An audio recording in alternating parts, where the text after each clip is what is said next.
Greetings, ladies and gentlemen, and welcome to my Total War Warhammer 2 Skaven Under-Empire mechanics video. Now in this video, we'll be looking over the mechanics involved in introducing the Skaven to Total War Warhammer universe and the game as it stands at the moment, and how those might possibly work. If you do check out my thoughts on the future of Total War Warhammer and the implications of the Old World Edition release, you'll know that it's unlikely that any new races are going to be added to this version of the game, but come the sequel, the expansion, whatever you want to call it, we're more than likely to be seeing the Skaven. I go through some of my thinking on that in the video popping up in the right hand corner of your screens now, or I'll drop it in the description if that notification isn't popping for you. I also recently did a video on how regional occupation might work in any sequel or expansion to Total War Warhammer, and in that I very much came up with the thinking that Skaven have to operate very differently from that of the other races. They have a very different kind of kingdom, a very different kind of empire,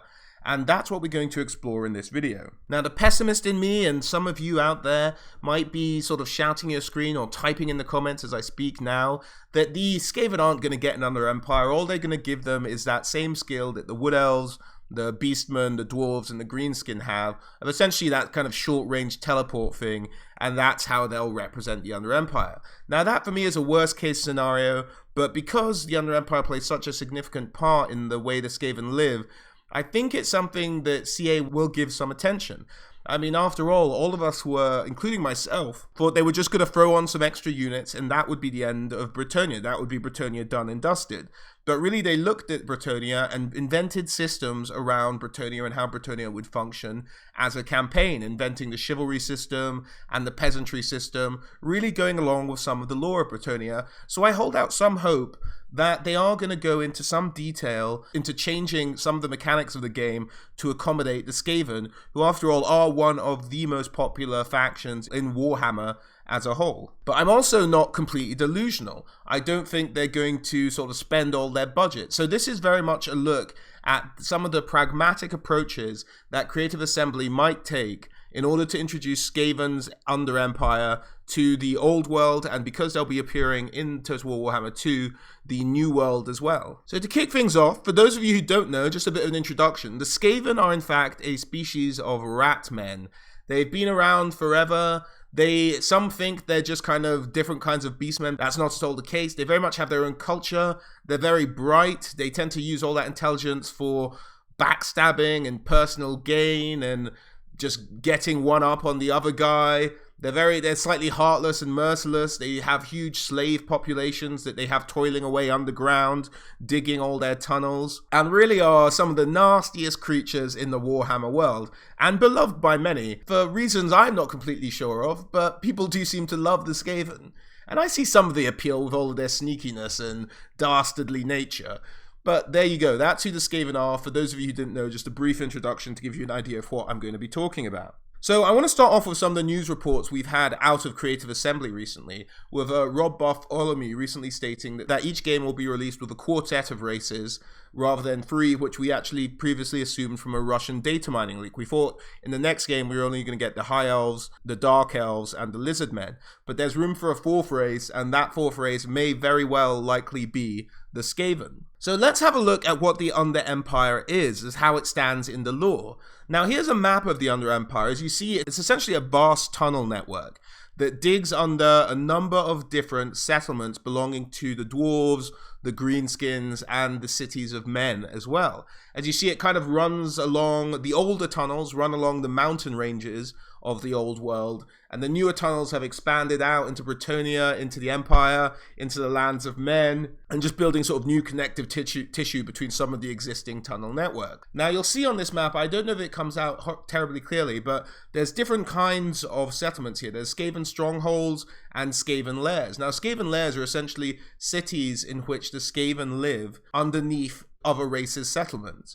So you'll see the picture on the right is an illustration of the Skaven Undercity underneath a human settlement there. So how might they translate this vast empire that the Skaven have, with all their essentially undercities underneath other people's settlements, into Total War Warhammer? Well, for this, I looked at another game I used to play many years ago, known as Heroes of Might and Magic. Now, the overworld of Heroes of Might and Magic is a fairly, like, you can see some similarities there with Total War Warhammer and Total War really as a whole. You have an overmap, your army is represented by your hero on a horse in that overmap, and you have units in each army. And you go around the overmap, but in this one you pick up resources and you engage different armies. Now, the games have a lot of differences, but in this respect, they're fairly similar. Now, what Heroes of Might and Magic always had was they had this very wide, open world that took up a lot of space and had a lot of resources and things on it. But often in these maps, you also had a subterranean level. Now, in Heroes of Might and Magic, this was usually accessed through a cave or some kind of structure that allowed you to go to the underlevel. But the underlevels in Heroes of Might and Magic were always very narrow, sort of very corridor-like, with maybe some open spaces opening up around an underground city. Now, this is something that gives me some plausibility that Creative Assembly could implement a very similar strategy. If you had access to this underground network of tunnels underneath the world of Warhammer as we know it, underneath the old maps of the old world and the new maps, you'd save a lot of time. It's not as resource intensive as building a full campaign map of these regions, because essentially you're building tunnels underneath these regions to represent the Under-Empire, with maybe small bits opening up where cities exist to sort of slightly wider areas. But essentially you're looking at about a quarter, if not an eighth of the work that you are for the equivalent area above ground, to just build this relatively small area size of tunnel networks that run underneath your overmap on the campaign. And this would be a good representation of the Skaven Under-Empire. In terms of traveling through these tunnels, I think every race should be theoretically able to do it, but the races of men and elves should, I think, take attrition the same way they would in, say, something like Norsca or the Badlands, because it's all dark, it's not really humans in their element. I think there should be attrition down in these tunnels if humans are going down there to try and fight the Skaven. Now, the Greenskins and the Dwarves shouldn't have attrition. They should be fine down here. They're in their element on the ground. They're perfectly happy. And the Lizardmen and the Beastmen, I think arguments could be made either way. I'm not particularly passionate one way or another. Let me know in the comments if you think that they should take attrition one way or the other in terms of the Lizardmen and the Beastmen. There have to be some advantages to the Skaven in these tunnels as well. The idea isn't they're just broad tunnels, but there are hundreds of thousands of minor tunnels running off and around and just sort of cutting in and out of these major tunnels. Now, I think this should be represented by giving Skaven a distinct advantage when fighting in this subterranean campaign area. They should be able to have a vanguard around the enemy completely. So they should have vanguard, and the deployment area of the enemy, who's not Skaven, should be in kind of a little kind of box which gives a situation where they can be entirely surrounded, which would be an accurate representation of Skaven coming upon you in their own Under-Empire. But don't go as far as the Beastman ambush, where it's an actual ambush where your entire army is laid out in a column. Allow the enemy of the Skaven to actually deploy their troops, but they still may be surrounded. It's not an ambush as such, but the Skaven can vanguard all around. Not dissimilar to Vlad's ability, but for all Skaven armies when fighting their enemies on the ground, except when Skaven are fighting Skaven, and in that case it just evens out and there's no vanguard for either army. That's kind of what I'd like to see in terms of system of combat in this subterranean campaign area. Also, no army in these tunnels should be able to surface immediately. My concept being that to surface, you'd have to go through an undercity controlled by yourself. So if the Skaven controlled an undercity, they could emerge sort of just beside the city they were above, or from within it. So that covers us in terms of travel within the tunnels themselves. What this subterranean campaign map also opens up the possibility for is this notion of split settlements. So this idea of the split settlement being very much like the image on the right. The fact that the Skaven occupy the underground underneath a settlement, and that humans occupy the place on top. As you can see at the moment, the tunnels run under a number of cities, but only a few of them currently have Skaven lairs underneath them. We're looking at Nuln, we're looking at Marienburg, Middenheim, we're looking at, obviously, Karak 8 Peaks, Karak Ungot, and a number of cities around. Just looking at this map, anywhere there's a Skaven lair is where there's a city underneath a city, effectively. Either living in the soil itself or living in the sewer system or a little bit of both. Now, I really think that this split settlement idea could work very nicely. The split settlement could be represented on the map, say for an Empire player. The Empire player would see this. Now, I've done a little sort of photoshopping just to give you guys an idea of some of the indications we'd see once Skaven moved into a place underneath one of your cities. And that's here with Altdorf. You can see the little Skaven symbol next to it. It could be something as simple as that on the overview campaign map to give you an idea that Skaven are underneath you. I've also done this mock-up of what Skaven might be like when you click on the province itself. So if you click on the province itself, you get a Skaven presence and I got the notion of low threat rather than the corruption or anything else that vampire counts and chaos give you. The idea of the low threat, it's a matchup between the size of your settlement and the size of the Skaven settlement underneath. If the Skaven settlement is sort of outdoing you in terms of the size of its garrison underneath you, in terms of the size of the settlement itself, that goes to high threat. If it's of a lower tier than your building above ground, it goes to a low threat. If it's the same tier, it's a medium threat. That's just a notion I've come up with in 2 minutes off the top of my head. I'm sure that could be very much improved upon. But that's the general idea. Now, you could fight battles underneath to sort of clear out the underneath of your city. Now, I think the only detriment to humans or dwarves or anyone else with Skaven living underneath them shouldn't necessarily hugely impact their economy. I think that would be too unrealistic. It would start to throw off the economy of the entire game. And at that point, we're expecting CA to maybe do a little bit too much work in terms of rebalancing the whole game. Instead, what I think it should maybe do is, depending on the level of threat, maybe just give a minor negative value to your population growth. Not necessarily ruling out all population growth, but just slowing down your population growth. The idea that the Skaven are kind of sneaking up one by one at night and stealing humans from time to time, which is a natural event that pops up in Total War Warhammer already. So now the idea is that you can have armies and you can take garrisons and you can march down and try and clear out the Skaven underneath your city. Now, I think these fights, both ways, should very much disadvantage the attacking side. So say you're humans and you go to attack the undercity of Altdorf or Nullen or whatever happens to have an undercity next to it. You enter a fight, and this is how I imagine those fights going. Not dissimilar to the underground maps of the dwarves, but in this case, it's less defensible for you. It's maybe a bit more of an open space. And if you're attacking down as a human or a dwarf and attacking the Skaven, that fight looks very much like a Beastman ambush. So your army is spread out in a fashion of which you have no control over. The idea is that the Skaven have set upon you as you're traveling down to fight the Undercity. And this is just a Beastman ambush, so very much hands the advantage to the Skaven army defending their Undercity. Likewise, if the Skaven want to fight up through to the human city itself, they have a disadvantaged situation. Now, this could take, I thought of two ideas for this in terms of this kind of battle situation. The first being that Skaven emerge from a choke point. So say the sieges as they appear in Total War Warhammer currently, they'd appear from one of those avenues where your troops tend to run off, if they ever, or where the enemy tends to run off if you're attacking a siege. Just at the back of the city, there's usually 2 or 3 little alleyways or roads that they can go down, and that's where the Skaven would emerge from. Now, you'd get advance notice, much like a reinforcement screen in Total War Warhammer. Now, if you've ever had a battle, and this is a rare occurrence though, if you have a battle where an enemy is attacking your settlement and you have reinforcements close by, it's the same place where they reinforce from, provided that enemy didn't attack the army outside the settlement, attack the settlement itself, which is kind of from within the city, but through points which are very much can be applied as choke points. So that's one possibility. Have the Skaven all emerge from a single choke point, and you have a chance to set up in order to engage them from that choke point. Now, the AI might not be brilliant at doing this. So my other idea being that if you have a Skaven army and you're going up to fight the Empire army from underneath, they maybe give you your units broken up into reinforcement ranks. So you don't get your entire army at once coming out and emerging and fighting the humans. You get a proportion of it. So you get maybe 4 or 5 units, and then you get maybe 4 or 5 units a couple of minutes after that, and then 4 or 5 units a couple of minutes after that.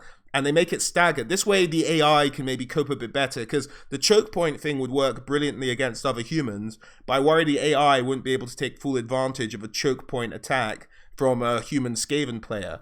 So to disadvantage the player against the AI a little bit, a time release system might be better, where they emerge from those areas and it's still a choke point, but you only get 4 or 5 units at a time. Now, this isn't completely lawful. I get that the Skaven should be able to emerge from all the manhole covers and sneak into the city and take the city at once. But I think each side should be disadvantaged from attacking the Undercity or the Overcity respectively, and it really takes a lot of effort to take one over the other. And I think that's the way you should do it. Maybe you need sort of 2 stacks to take an Undercity, to take a well-defended Undercity, and equally the Skaven need about 2 stacks to take a well-defended Overcity. I think that's the way it should work, to try and just make it tricky to take both parts of the city for everybody. Now, in terms of some of the benefits that playing as a Skaven player might get you when you take the upper city and the lower city, I think it should give you an additional sort of 2 construction slots. So going from let's just say they have the same as humans. So going from the 6 in a major settlement, that would then go up to an almost elven level of an 8. Now that seems a system they can easily implement. They've done it with the Wood Elves. They've shown that they can expand building segments. And so if you conquer the Undercity of Altdorf and conquer Altdorf as Skaven, you get 8 construction tabs. In terms of the human factions, I argue that humans shouldn't be able to hold Undercities. So humans can just raise an Undercity and that's it. And they can go down into the Under-Empire and go through all the layers of Skaven from that angle and attack them all sort of as a normal siege or a normal underground siege, and destroy them, but humans can't double up in terms of their buildings. So humans always just have the surface building. The only reason you'd kill the Skaven is just to have them not living underneath you and to live with that peace of mind.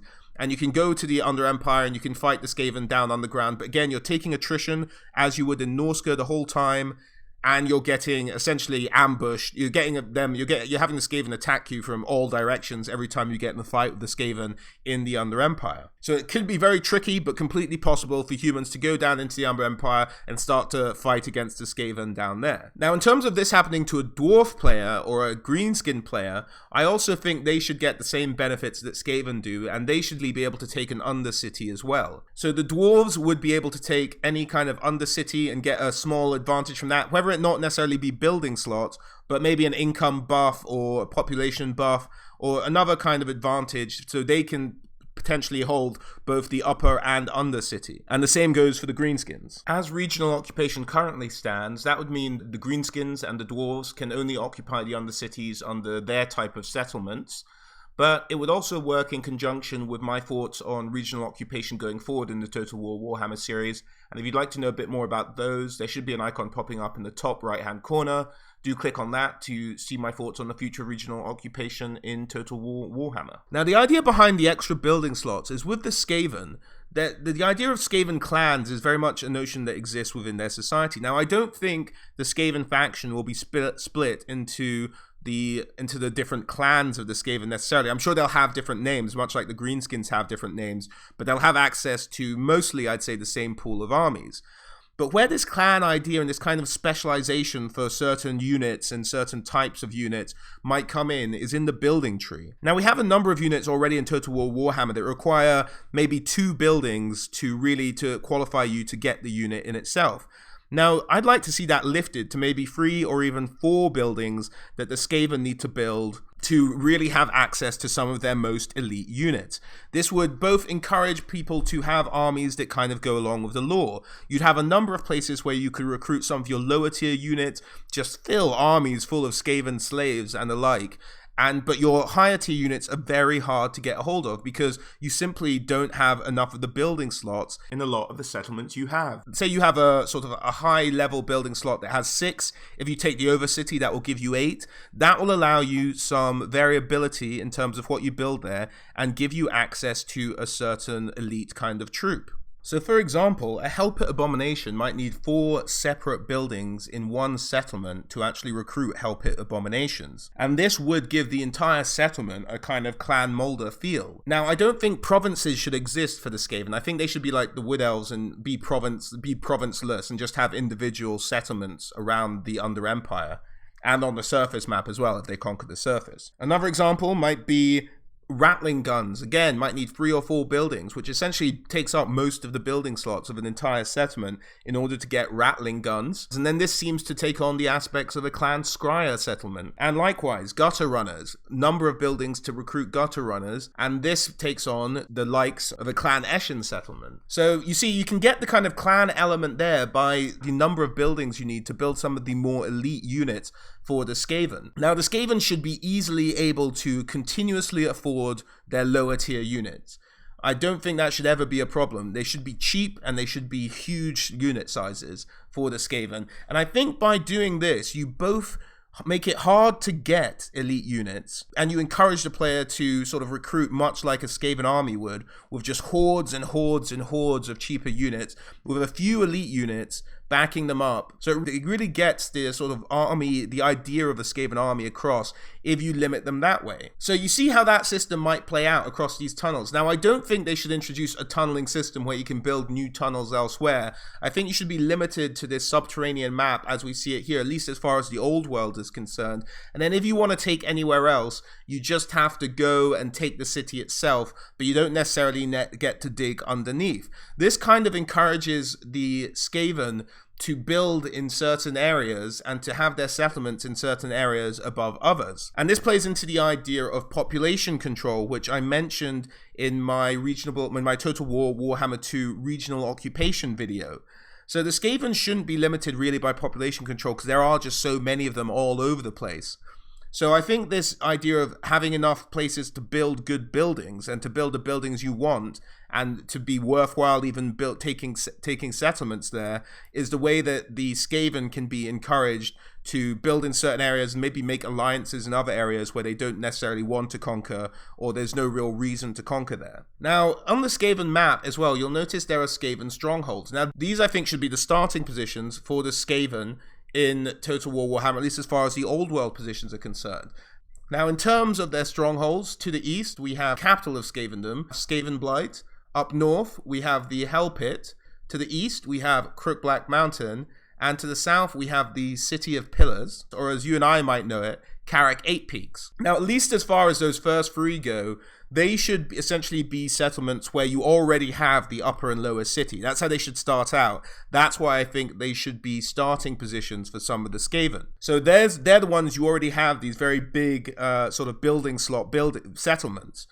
So you can build some of those elite units in these home bases, as it were, without needing to go through a tough fight to conquer an overcity as well. Now, again, with Carrack 8 Peaks, that might be a bit more complicated. I think Carrack 8 Peaks, like with the Clan Angrid campaign, can be somewhere the Skaven can go and then go to look to conquer the Undercity. Or indeed, they could start with the Undercity and have goblins above them, and indeed, that would be their City of Pillars. But they couldn't start by having Carrack 8 Peaks as one of their strongholds where they have the upper and lower, because Carrack 8 Peaks is very much disputed with Skarsnik at the moment in the lore, and I think they should continue that tradition. And at least if you're not going to have Skarsnik starting there, at least have greenskins above you as the Skaven in Carrack 8 Peaks to at least keep it lawful, and then you can go up and march through and finally take the whole of the City of Pillars for the Horned Rat himself at some point later in the campaign. But I hope I explained that okay for you guys. I hope you guys understood my idea behind the split cities and how they're defended, how they're attacked, and how the various races of the Warhammer world might interact with the Under-Empire as a whole. And that about sums it up for my Total War Warhammer 2 Skaven Under-Empire mechanics video. Let me know what you guys think. Let me know if you think my ideas might work in Total War Warhammer. Let me know how you think they might be implemented. As I said, if I was putting on my pessimistic hat, they could just give them the same abilities the dwarves have with just teleporting about. But I really hope they don't. I really hope they look to implement the Under-Empire in some way, shape, or form, because it could benefit them, it could benefit the dwarves, it could benefit the greenskins. It just adds an extra dimension to all three of those races and their gameplay as far as the Subterranean campaign is concerned. And I think that would be a really cool aspect to mix into the Total War Warhammer game. Anyway, guys, as always, thank you very much for watching. If you have any thoughts of your own, please do throw them in the comments. Please do drop a like if you enjoyed the video. It really helps the channel out. And do subscribe for more Total War Warhammer speculation on the games we have upcoming, on lore, and on gameplay. Thanks again, guys, and have a great day.